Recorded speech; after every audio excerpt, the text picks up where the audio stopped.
You're listening to Mix Off Air with Duffy Moon, Amber Kaye, Camper Kyle, and Kelsey Laurenz. And now, the Finer Things Club. Yeah!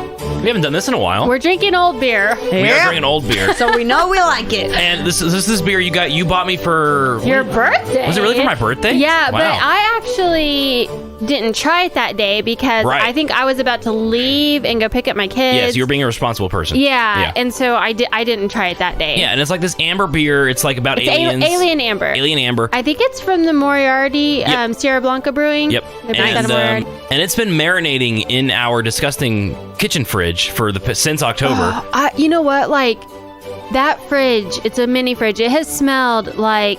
like death got the stomach flu. Yeah. It's so bad. For 2, 3, 4 years, I have taken everything out, thrown it away. I put a cup of baking soda or whatever. Powder, soda, whatever it is in there. Didn't help. I just went in there and threw everything away again. Yeah. I have a frozen snake in there. Duffy's like, it's your snake. And I took it out, and the snake doesn't actually smell. It's the one thing that doesn't smell. Because it's in the freezer. It freaked me out. Kelsey never seen my frozen I don't snake. like it. We have some good behind-the-scenes audio of that, actually. That's why I keep it. Yeah. But... yeah, anyway, so we had to pour the beer into glasses because we were afraid to put our mouths on the bottles that had been in I this smelled the fridge. bottles, and it was like you could not drink that beer through the bottle because it was disgusting. The whole kitchen smell. I don't know. It's bad. I think we need to unplug it. We need to open it and let it completely air out. Because it's... just burn it. You can't even put food in there. There's no point in even using it. It's so bad. But anyway, so we were taste testing that. It's more amber than I like. I like stouts. Yeah. Really dark, thick stouts. Well, and this is more yeah. And I'm a Mexican lager kind of guy, like Dos Equis or Corona. Oh, okay. Interesting. Would this be considered... This wouldn't be a lager, huh? I don't think so, no. I actually don't know the difference. Is it an amber It's ale? an amber ale. It's an ale. Yeah. So it's okay. It's not... it's pretty smooth for an amber. It's not bitter. Yeah, I kind of like it. If you like ambers, I would say it's a good one. Yeah. And we also... I just like stouts. And while we're drinking, we wanted to talk about a couple new shows that are coming out. Yeah. One is slightly controversial, and one is also controversial. Maybe not in the same way. And then the show that is new on the Apple service that I want to tell you all about because it's really good. Okay. And the Apple streaming service is getting slammed, and I don't know why. I think it's a marketing play by the other ones to put out bad stuff because I think it's really good. Oh. We'll start with that one then. What is it? Okay, so it's called Truth Be Told, and it has Octavia Spencer. She, I'm trying to think. So she was in the movie about all the NASA women calculators, and they were all black women. She was in that. I think she was the main character in that. And that's the only thing off the top of my head I can think of that she was in. But she's a really great actress. And then Aaron Paul, who played Jesse in Breaking Bad, he's in it.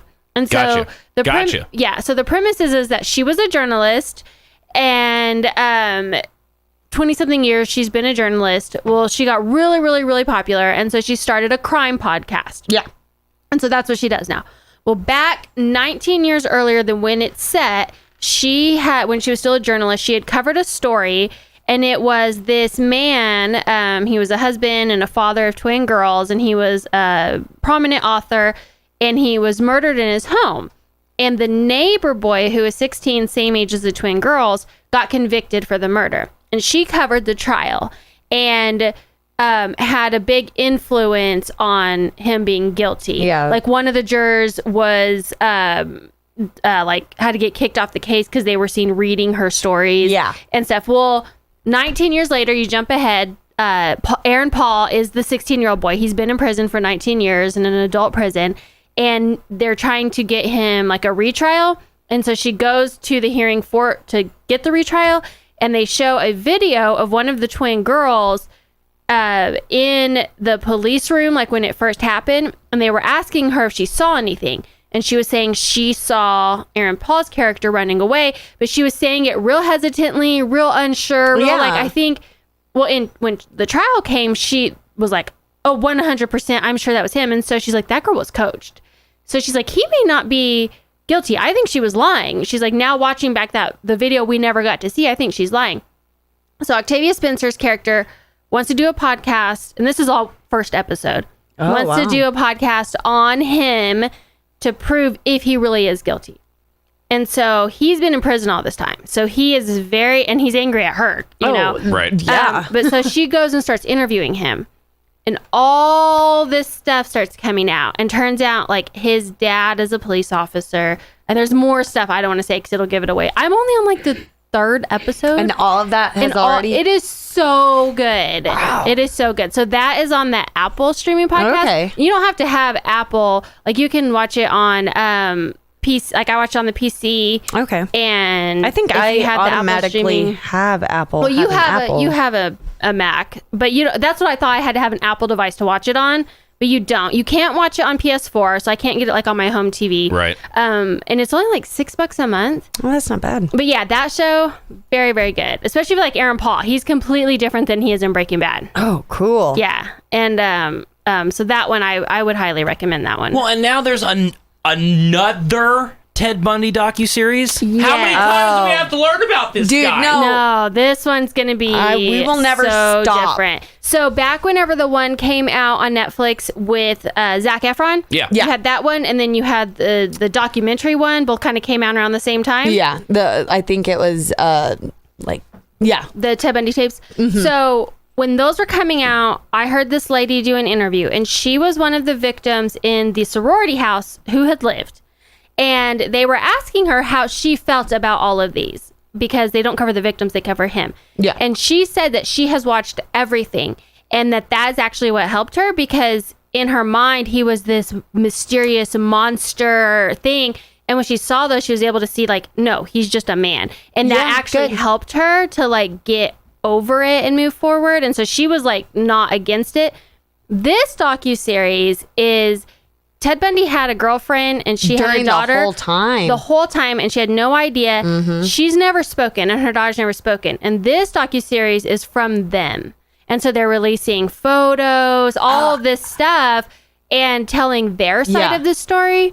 And so this is a completely new side. And then also victims are in it.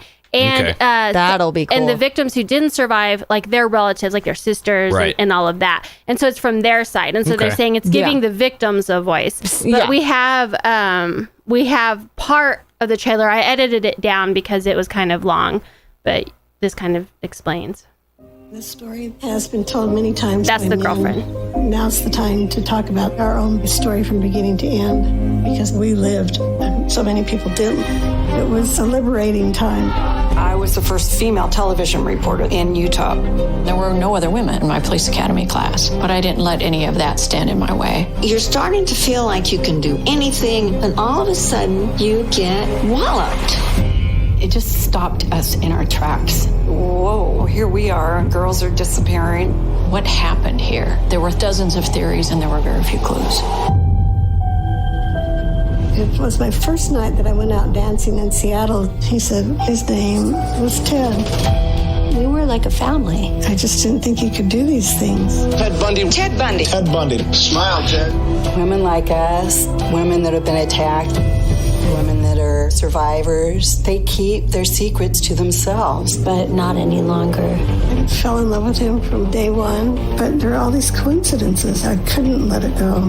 Well, it takes a great amount of courage to turn in someone whom they're involved with. After he was arrested, he wrote me many, many letters. We started life together. No goodbyes, just I love you. A lawyer's dream is to represent somebody on death row. I had joined forces with a guilty and remorseless killer. Ted Bundy wasn't a Charles Manson type person. He was the guy next door. That moment, I realized how so many girls went with him. My daughter's What you do with the bodies disappearing? A little girl was murdered. I'm hoping that this is the end of anything related to Ted. No. Yeah, it sounds really, really good. It comes out next month on Prime. And the reason why I like to sit and watch Ted Bundy stuff is because it was like during the time when like, serial kill, like this is an actual thing while like people do kill more, like it's a serial killer. Right. Also, he was just a regular guy. Well, he was Smart, very charming. And they say that's the thing, is that women think, okay, if there's someone who's a danger to me, I'm going to sense it. He's either going to look, because if you look at from the time you're a little girl, all the Disney movies, the villains are ugly and scary looking. And so they're like, this shows that that's not the case. Monsters so you are should everywhere. always be aware. They may not give you that vibe, So I'm curious, because I've noticed that, and this is obviously anecdotal, but most of my female friends are interested in this stuff, but most of my guy friends, you never hear about it. So as girls, are you guys interested in it because it's kind of like preparation? You're interested in seeing how it happened, or personally? Yeah. Yes. Yeah. Every time I that's just me though. I was raised in a Lifetime movie. What can go wrong will go wrong. So you just be alert, know your surroundings. And so just kind of listening to this stuff, because I listened to another podcast and it just, it's cool. I didn't know it was a female thing. I'd never really thought about it. That's what I noticed. I just thought something was wrong with me. I just where I was like, I love crime. And I mean, if you take it back to like sort of a primal thing, women have this more of this tendency for caregiving, which would also be recognizing danger and that aspect. So maybe that's why we're interested in it. Yeah, absolutely. That makes sense. Now that you say that, like, I do, a lot of my friends listen to crime podcasts and watch the shows, and I've never really thought about it being a girl guy kind of tendency. Yeah, everywhere I go, and that, like I said, I think about it. Well, I'm glad I'm not just saying that, and it's wrong, because that's just what I've noticed from most of my friends. Is I just like never no even guys. thought about it. Yeah. But like when I move into a new place, I figure out where I'll hide. Yep. And now that I have kids, where I will hide the kids. Yep. Really? Like if someone comes in and attacks, and like when I would travel, I think it's because we're physically weak, and so we don't have the expectation to fight someone, and so we're more, See, I'll actually ugly myself up when I travel, so that hopefully they don't go after. I look horrible when I travel. That's not the reason. I'm gonna start going with that. Oh yeah, that's what I say. I'm like, I'm not getting ready to drive to a place. Yeah. But and I mean, it's especially in these cases. I mean, women are the victims. Yeah, right. And so it's just, and I don't know, just the psychology behind it. And I've read books about serial killers, and it's cool. They fascinate me because they're normally like on a genius level. Yeah. And there's something with them mentally, how it works different. And I've read books on them, and I find it horrible, but I find it interesting, like intriguing. Sure. I guess. Yeah. Oh yeah. And so this, to me, because it's from her side, and Just what it was like not knowing him at all, but she does living with it and not knowing. Well, she does say that something started not adding up. So she did start seeing stuff, and so that's what I want to see. But we actually we lived in Seattle, and a friend of ours who was older, his girlfriend, before they ever dated, her and her friend were in the park, and Ted Bundy came up to them. Oh my gosh. And was like telling them he had lost his dog. Would they help him and stuff? And they saw because I think he had a Volkswagen. His car was sitting there and all that. So later, when he got caught, they were like, "Oh my God, that was the guy that came up to us in the park." Isn't that cool? Oh, that's crazy. Yeah. But that is crazy. And then the Green River Killer. So that area also where I was living. Oh, anywhere in the northwest. Pacific, north. It's so that I'm like, that's also I think why, because it was like always in the news, and kind of more prevalent there. Sure. Yeah. But yeah, that one looks good. That'll be on Prime January. I don't remember the date, but it's sometime in January. Awesome. And then you brought this new show to my attention. Yeah. And you asked, what's funny is you asked, do you want to do a podcast on this? And I went, I don't know, because it's got a little controversy behind it. Well, and that's the reason I brought it up, is I hadn't even seen advertisements for this show, but I saw on a homepage of some news site, they were saying there was a controversy about this new show. Right. People are, because I think it comes out in January, I believe. And people are wanting it to not air. And it's on TLC. And they do some different types of shows, like the 90 Day Fiance. Yeah. And those. But this one is called Hot and Heavy. This season on Hot and Heavy. My mom. This season on Hot and Heavy. Okay. My mom told me that it would be difficult to find love if I was heavy. I'm actually nervous. I always had this idea that I didn't deserve love because of what I looked like. 329.4. I think every girl hopes they're going to get a hunky husband. So I totally hit the jackpot. I absolutely love Kristen's size. And so these guys are well built. Supposedly they're hot. Is the hottest woman I've ever seen in my life. You look so manly. How do I look? You look amazing. I love every inch of joy. There's a lot of inches to love. We're just two people that are different sizes, and I don't feel like there should be a stigma behind it. So, and that was just a little bit of the trailer, but basically it's how like relatively in shape guys are going after, and this is in the description, like obese women. They're obese. Yeah. And so I guess it's just a show about that and why it is a thing, and just there's a lot of controversy about it. Yeah, and I think that they're showing it. They're not trying to like make fun of the women in any way. They're showing the struggles the women have. Like it was showing them walk down and people yelling derogatory terms and all of that, and then seeing them as a couple and not understanding.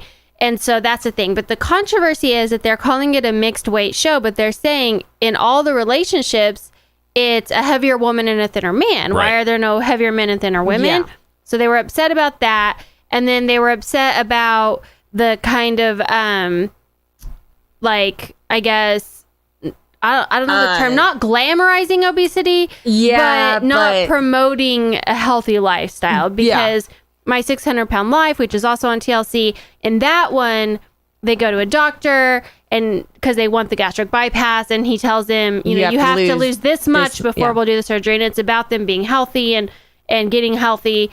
And in this one, it's not about trying to help them get healthy, which it could be, and they just haven't shown that aspect. Yeah. But it looks like it's not. Yeah. And so that's one of the other controversies.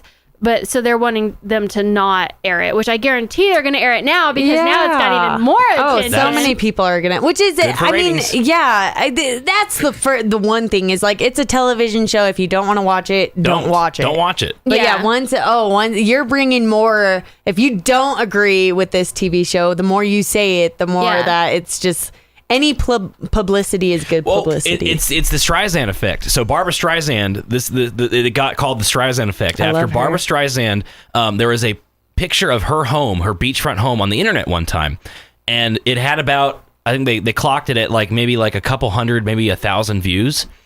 And so she brought it up on an interview or something. And I'm holding my nose, Amber, because I'm about to sneeze, I feel like. Oh, okay. And she brought it up on an interview and went after this guy for putting up her home. And what's funny is she went after this guy because she didn't want it up on the internet. And within the next few days, everyone is looking at it. Yeah, hundreds of thousands of people viewed that picture. So it's the Streisand effect. You say, "Don't look at it," and everybody goes, "What?" Yeah, Look at it. I mean, if you don't want to watch it, just don't. But that's the whole controversy. I mean, I'm not a big fan of TLC, to be honest. I just don't watch her things. And now some people may get upset about this and put long posts on Facebook where I can't read them and everyone else can. But just, hypothetically speaking, I have an issue with glamorizing obesity because that's like glamorizing anorexia. Sure, right. Because it's an eating disorder. And some people, I will say, I'm not talking about the people who have a thyroid problem, who have a health issue, or have something like that. I'm specifically talking about the people who have an eating disorder.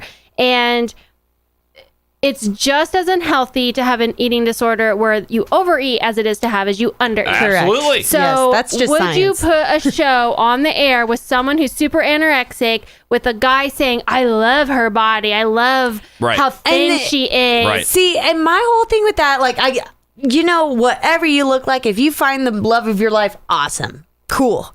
But it does come down to your health, especially that's gonna, and in these cases, a lot of cardiac problems. Yeah, and these are eating disorders which come from all different situations and areas. It's not like I just want to look this way, so I'm going to look this way. There's normally some psychological stuff going on. And there's different issues. They found that a lot of women, not maybe a lot, but one of the reasons where women overeat is to intentionally gain weight because they were molested at a young age and they don't want to be found attractive. Right. That happens. So there's different issues. And so this whole thing that we've turned as a society from,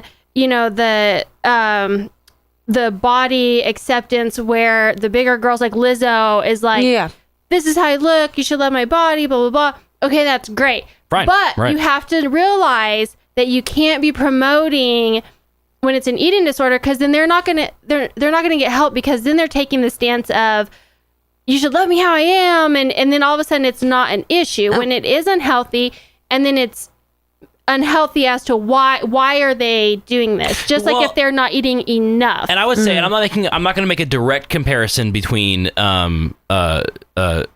obesity and cigarette smoking, but let's just say you had a guy saying, who like a chain smoker would come out and say, you should just love me for who I am, I just like to smoke cigarettes. And it's like, yeah, you should. We should not judge you and like you for who you are, but at the same time, not everybody should chain smoke cigarettes. You're going to have cancer soon.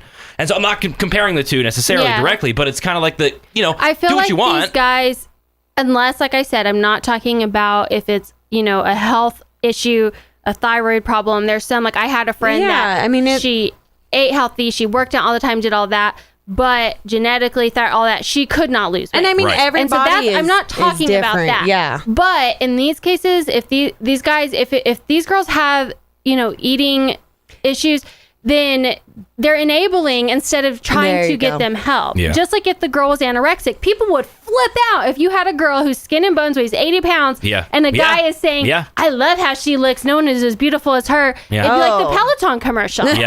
But these guys, it's you not just want like her that. to be skinny. And then there's this other thing, and I'm not saying these guys do this, but it's been on Dr. Phil before, that when women lose weight, the guys get really upset because the guys want them to be heavier because they want them to not have self-confidence because they're afraid if they lose weight and they get self-confidence and they feel better about themselves, they'll leave them. And so they do it selfishly. And they keep them there. Which makes sense because Maverick started losing weight once, and I started working out harder. I look good, man. I look good. Yeah, but so those are 3 shows you may or may not want to check out. And that'll be the end of the Finer Things Club. This is pretty good beer, Amber. Yeah, right? Actually liking it. I drink I bought it for you 2 months ago and you didn't ever drink it. This is true. Hey, catch us on the Mix Morning Show every weekday, 6 to 10, Mix 107.5. And you can stream it online. That's right. We'll see you next time. Heymix.com. Heymix.com.